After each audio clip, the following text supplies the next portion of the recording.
Доброго дня, уважаемые бизнесмены! Тема моего выступления – импровизация для бизнеса. Для начала давайте определим, что такое импровизация. За последние лет 5 это слово буквально вошло в тренд.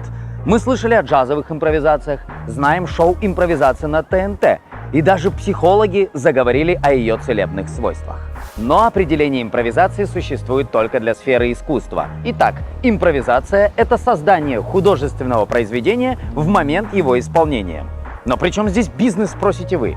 В последнее время импровизация вышла за рамки сцены. Она все плотнее входит в бизнес, в образование. И настало время дать ей новое определение. Как вам такое? Импровизация – это моментальное, конструктивное действие, направленное на достижение цели.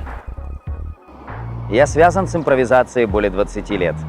В течение 2,5 лет я усиленно занимаюсь командной сценической импровизацией, и мы достигли потрясающих результатов. Это более 100 шоу стопроцентной импровизации. Это серебро на международном фестивале в Москве. Но самое важное, мы освоили и расширили мощнейшую тренинговую базу командной импровизации в СНГ. А что есть ваш бизнес? Это работа той же самой команды. И чем продуктивнее команда, тем прибыльнее бизнес.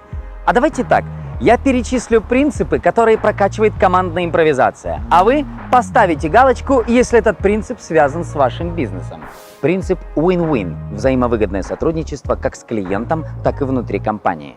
Доверие между сотрудниками, принятие нового, вовлеченности в процесс, уверенности действий, концентрации в работе, конструктивности мышления и действий, процесс ориентированности и результат осознанности. И, наконец, принцип «Я равно команда, я равно ты».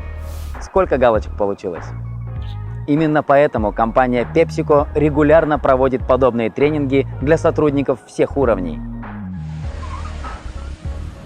Нам так и есть что вам дать. Как же вам повезло, что вы нас нашли. До встречи на форуме.